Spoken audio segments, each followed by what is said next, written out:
yet another exciting time to be joined by you, our precious viewers, at Kenya Explained. Here with me, Esther Nyonje.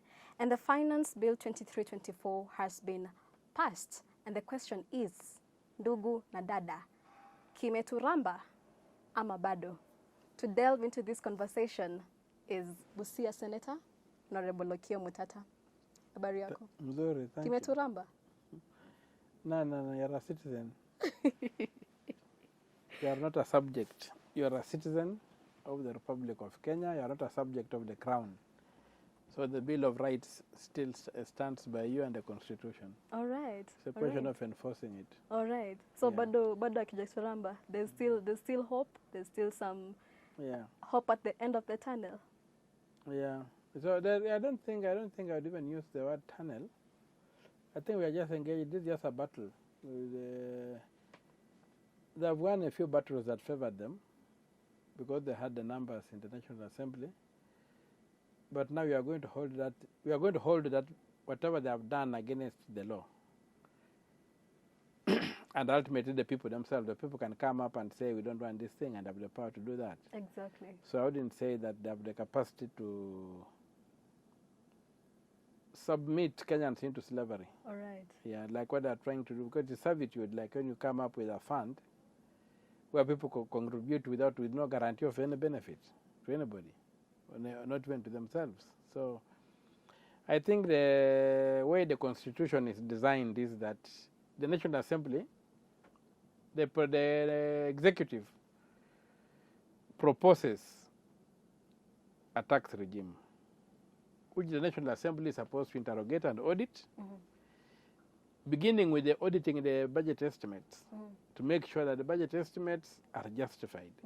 Before you go to finance bill to finance that budget. But you'll find that the National Assembly still failed to do that because I was looking through and I noticed some 60 billion hidden somewhere in the budget estimates that for constructing this SGR from Mombasa to Nairobi. Yes, I was watching the social box. You said that was a budget for corruption. Yeah, so the budget had the corruption into that thing. There's 60 billion hidden. Yes.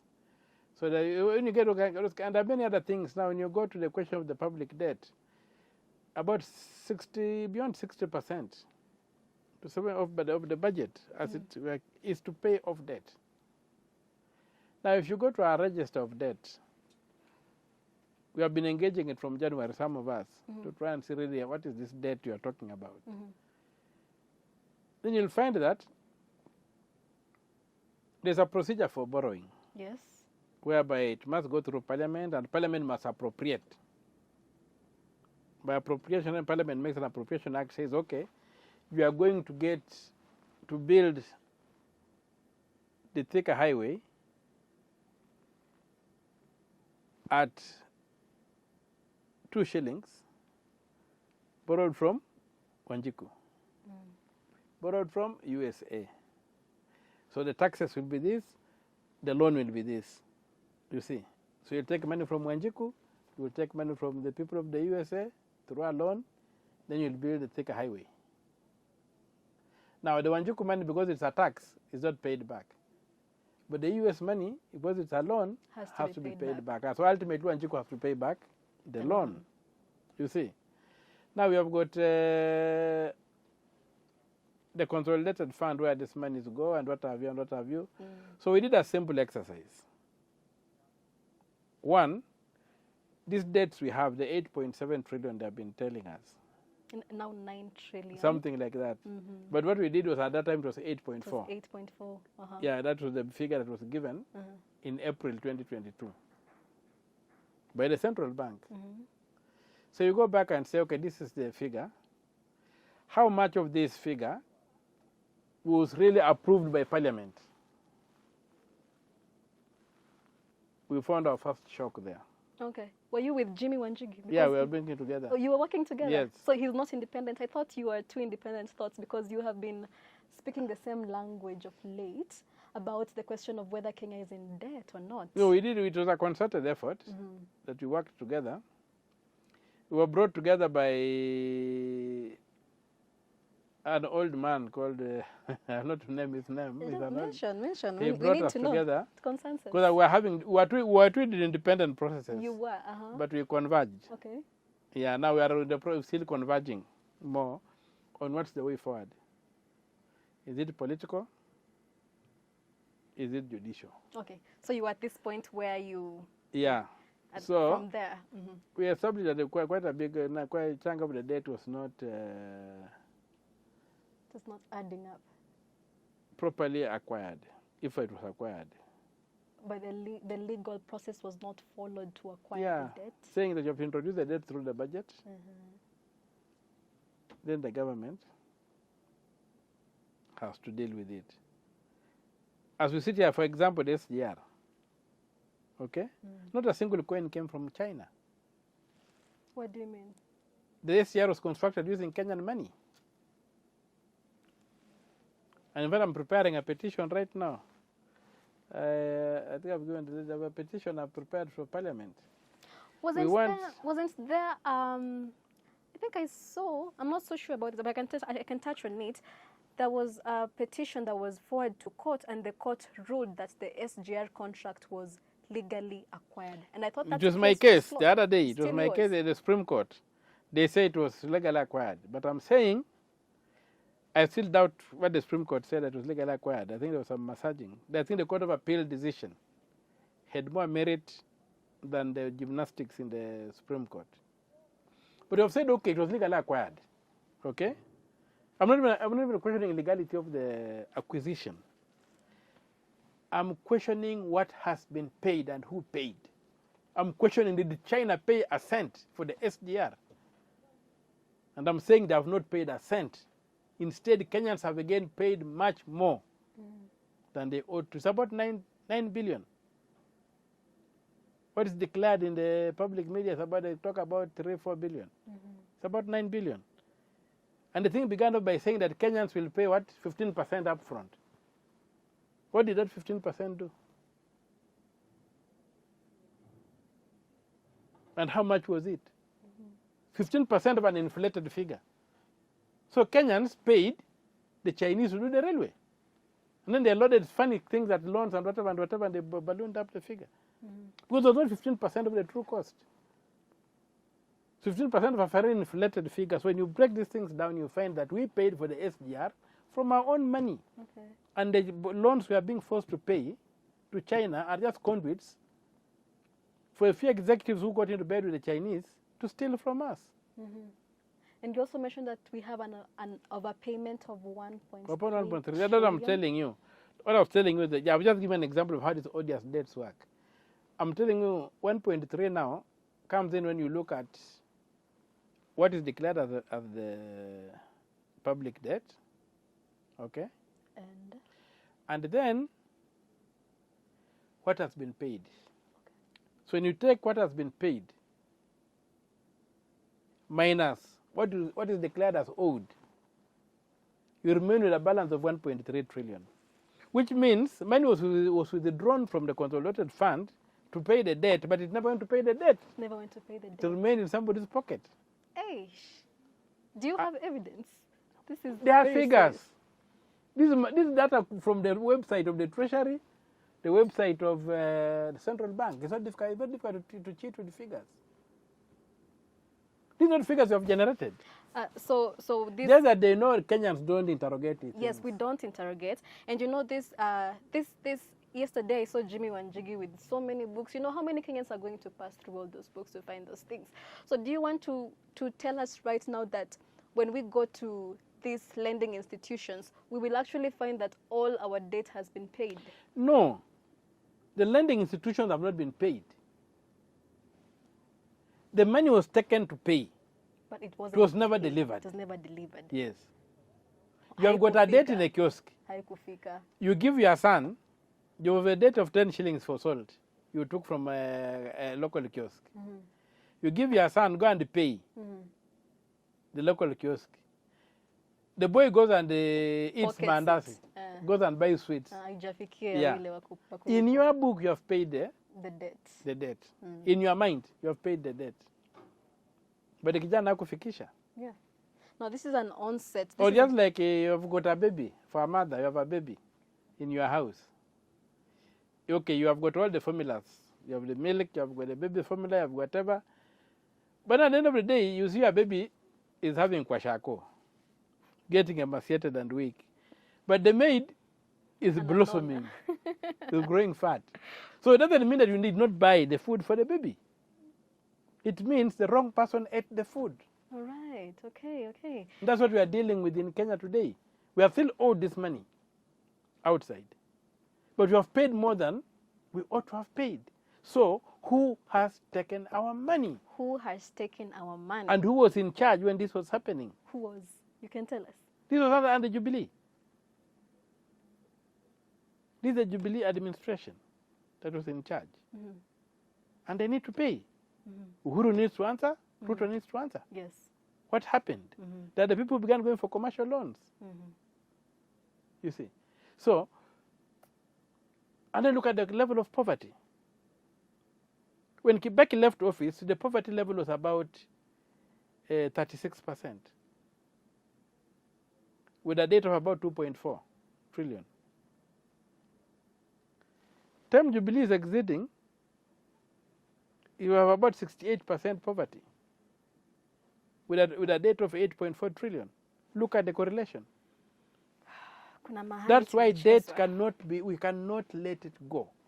Yeah. It's going to kill this country. Yes. It's going to recolonize us. Now look at the judgment the Supreme Court gave the other day. Another very unfortunate and stupid statement. On what? On the SGR. Oh yeah, yes. That it was procured legally. By who? The government of Kenya. Go to Article 260 of the Constitution. What's the government of Kenya? The government of Kenya is all the entities, public entities. Because if you look at the Constitution, the government to borrow is the national government. You see. And the national government acts through agencies. Okay? Could be Kenya Railways, could be the whatever, corporation, whatever. So when you talk about it, it's the government of Kenya, not the national government, has borrowed. So when you borrow, then all your assets are attached, isn't it? So if it's the government of Kenya that borrowed for the SGR, then all our assets are attached. And we are going to face what happened in Vietnam. And that's coming from the Supreme Court, not interrogating the words they use in their judgments. So go to Article 260. What's the Kenyan state? So the Supreme Court now has bound the Kenyan state to this monster, and the Chinese can come and sell a touch Jomo Kenyatta International Airport, because the government of Kenya is owing them money.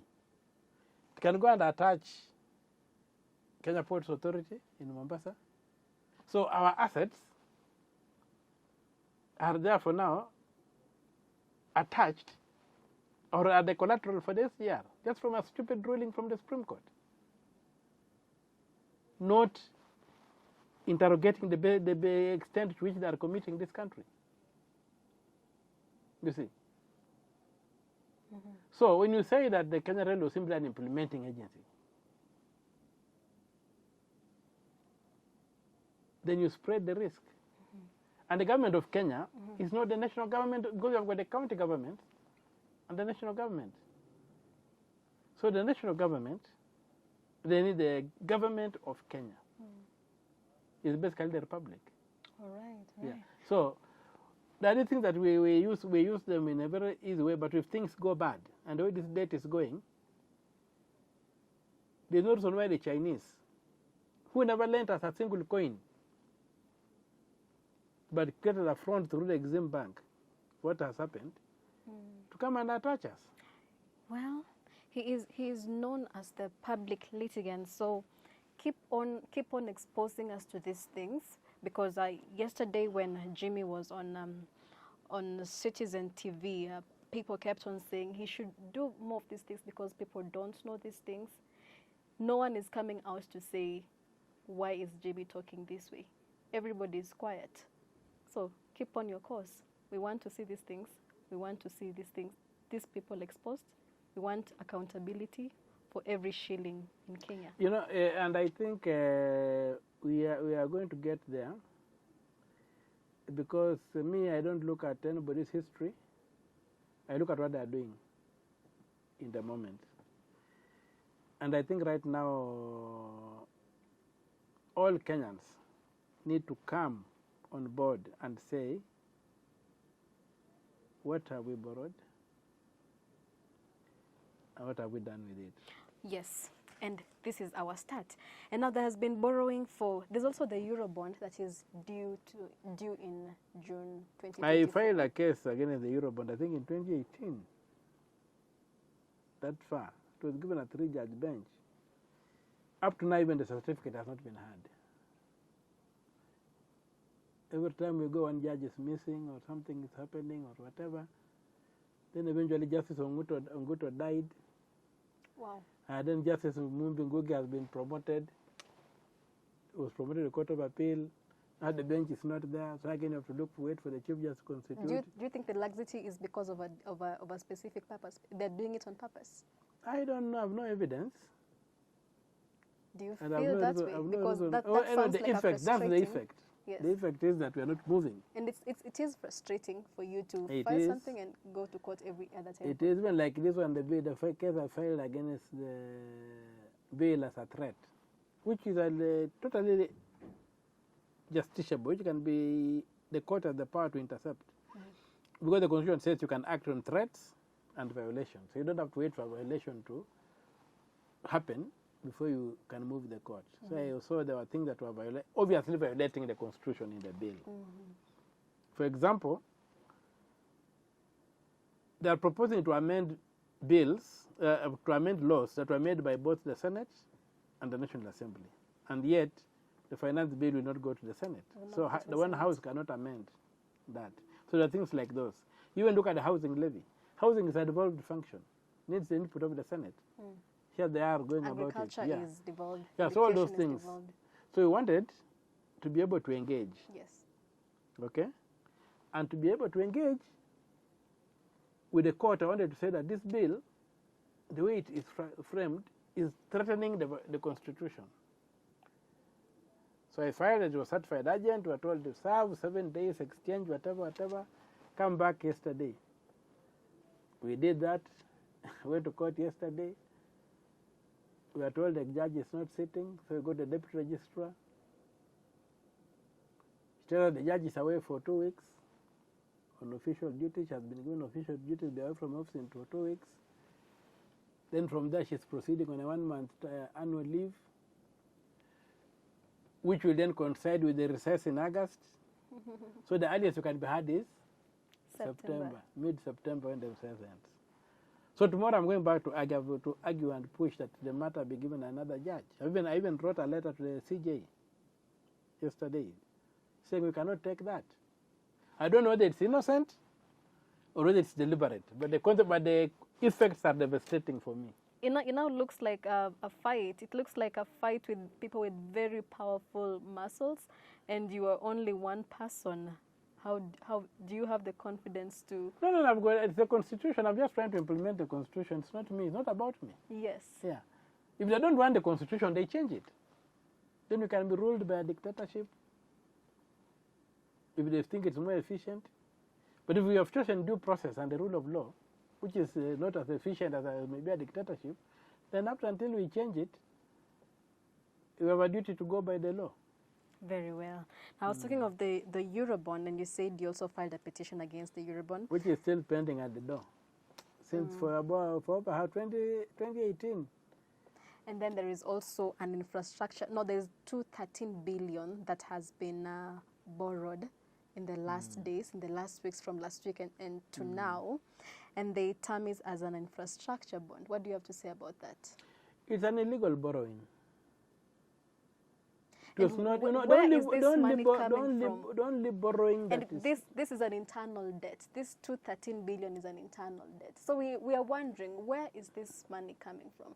Because the language from the executive and the language and the implementation are two different things. Could be a money laundering scheme or whatever, but what I will tell you, not where is it coming from, under what regime is it being borrowed, legal regime.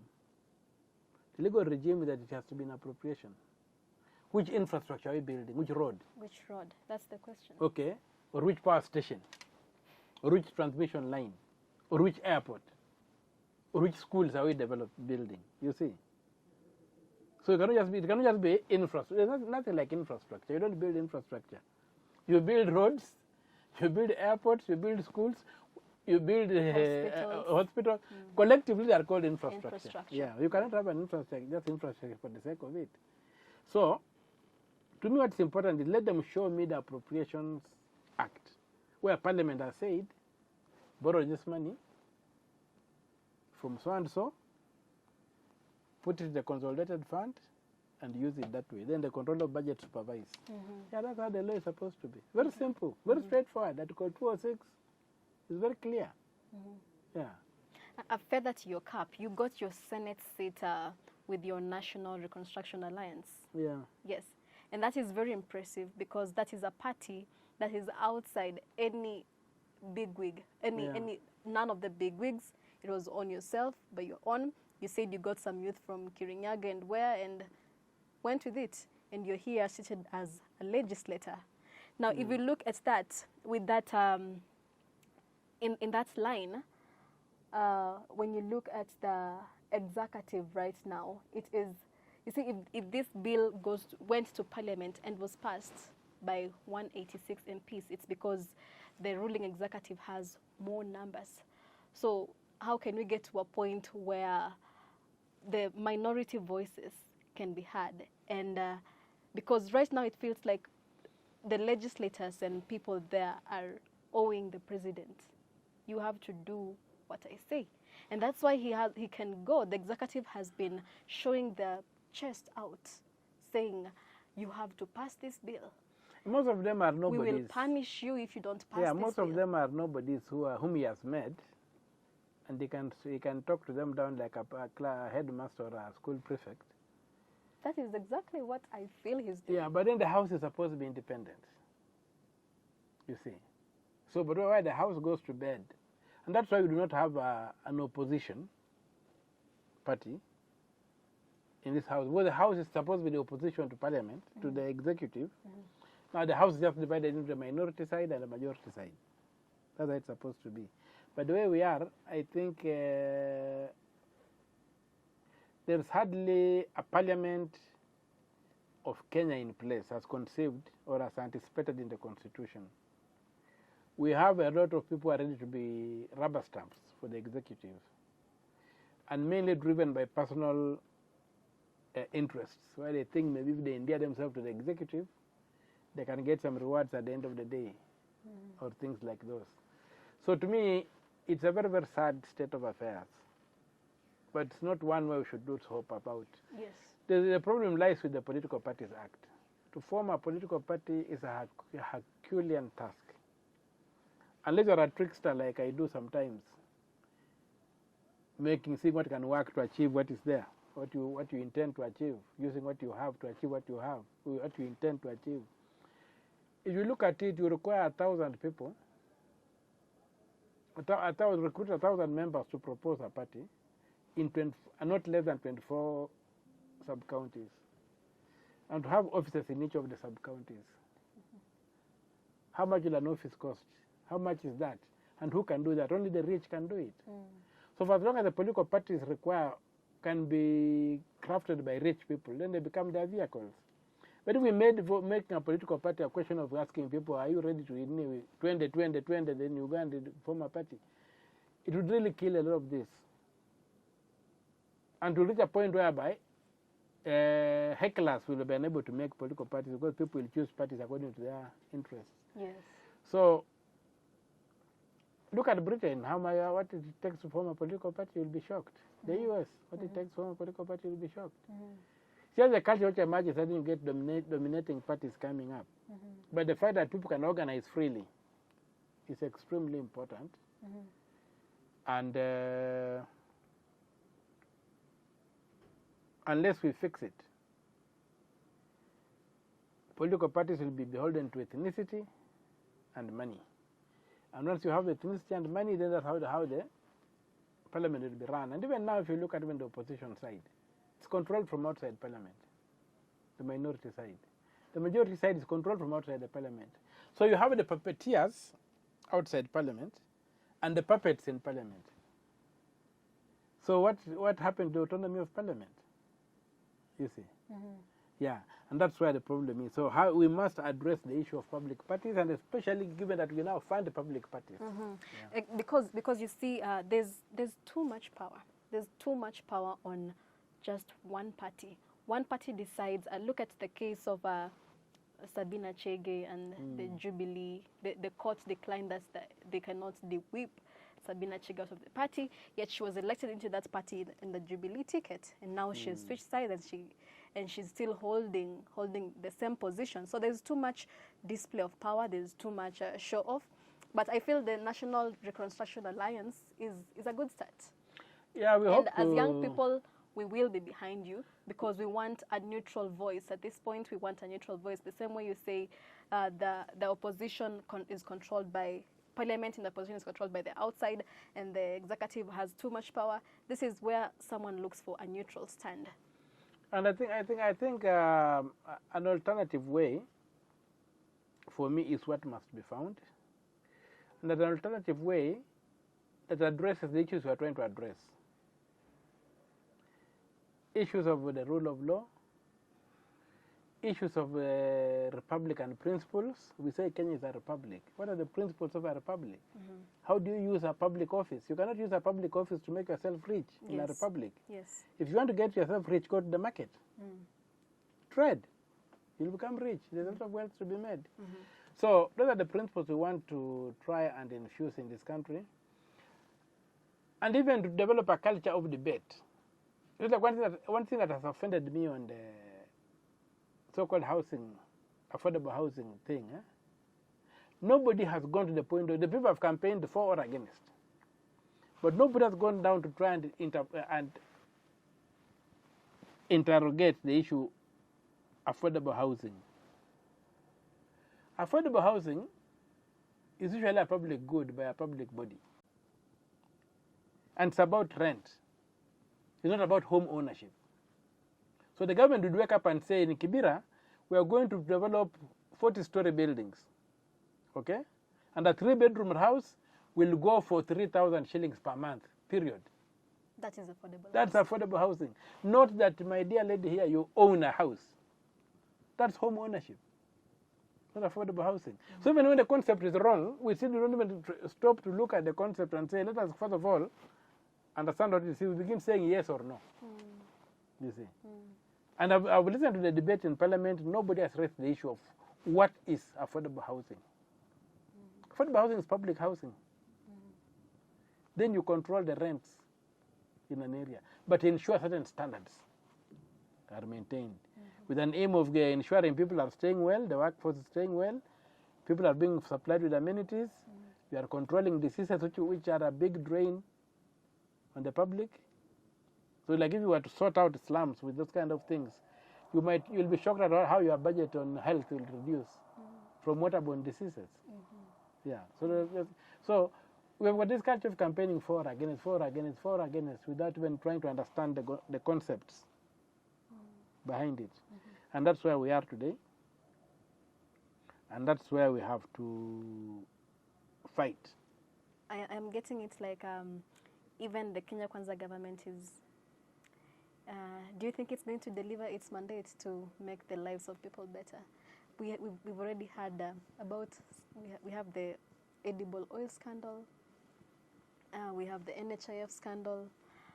We have what other scandal? The net from Global Fund. The net scandal. I think for me, looking at the Kenya Kwanza and paraphrasing the American, is it Thomas Jefferson? I would say Kenya Kwanza is a government of thieves by thieves for thieves. You think so? Yeah, it's beginning to pan out that way. A lot of the people who have gone to, you see, even the way they cancel, they quash their cases when they go to power. The first thing they used power was to stop law enforcement from going after them. And now there they go. And they give me anybody in Kenya Kwanza who has not been accused of stealing public assets. Anybody in Kenya Kwanza government who has not been accused of that. They're all scandal-ridden. So for me, it's a government of thieves by thieves for thieves.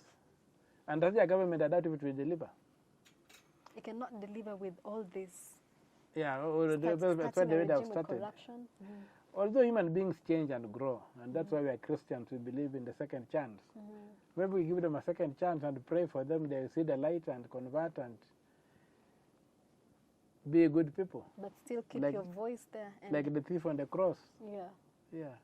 Was able to admonish the other thief, but at least you can have good manners. All right. Yeah. All right. We encourage you to continue pushing for the common people, and there's also the issue about the freedom of media with the Kenya Kwanza government. From the campaign period until time, the freedom of media had always been a point of concern by the Kenya Kwanza government, citing that the media is always against them. Is the media always against? How can the media always be against one person? And now look at someone at the stature of Cabinet Secretary Moses Kuria, using very bad statements, using very vulgar statements on his page. Maybe Kuria, I'll spare my bullets until, because there's a motion in Parliament. Attacking the media, he's attacking. It's now a fight between the media and the Kenya Kwanza government. Yeah, there's an element of that has come out. But you see, for as long as the media goes out to highlight issues, you'll find that if you are doing the wrong thing, you don't want kumulikwa. But they say they have been paid. You know, the argument is that they've been paid, not forgetting the fact that, you know, if you want to label the media as a biased place, then it works with both parties. So anyone can pay the media to do anything. So where's the freedom of media in all of this? Well, I think the freedom of the media is anchored. And if you listen to Moses Kuria, he was saying that the government is subsidizing you through adverts, and if you don't toe our line, we are going to pull the adverts. So he's the one who's paying the media. He's the one who, with the money is to buy you, is saying, okay, it's we who give you money now, so we are going to deal with you. So, and the media they survives a lot on government business. So I don't think anybody is paying anybody. I just think that the media made a mistake at one time of trying to be neutral when things were bad. So the bad boys got used to a media that did not ask questions. If our media had just been steadfast, I don't think we'd be having that. But there's a time when the media looked away. So no evil, had no evil, spoke no evil. Yeah, and that's how the bad habits took root. So the media is also to blame in a way. There's a time they used to condemn us when you did demos, when you did whatever. They would write editorials vilifying us as interfering with the businesses on the streets and whatever. Not knowing that the fellow who is going to steal $1 billion so that tomorrow fuel has to be taxed to pay that $1 billion interferes with business more than you who is saying you should not steal. Yeah, that's the shallowness of the media. Until when there was that crackdown, when they came out with the tape over their mouths, that's when the media realized that the street is a hallowed place for public expression. Not even the courts can achieve what a street can do when human beings wake up. So I think the media itself created this, but that doesn't mean it is right. But right now I think it is, we are slowly getting towards a situation whereby the mainstream media cannot afford not to do that, because there's a social media where people are leaking things. So if you look, you become irrelevant. And social media is rampant. It's going than even the mainstream media. You've got media like yourself. Yeah. So if the mainstream media sees no evil, hears no evil, and speaks no evil, it will be irrelevant. Yeah, social media will, and then they just become irrelevant. Yes.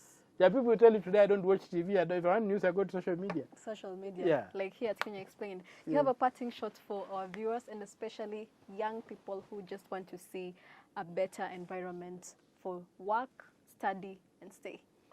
Be not afraid. You have the law and the Constitution. Those are shields that, and the national anthem which says the justice will be our shield and defender. So be not afraid. these are temporary distractions that we're going to overcome. Yeah. Power belongs to the people. Yeah. Sovereign power is of the people.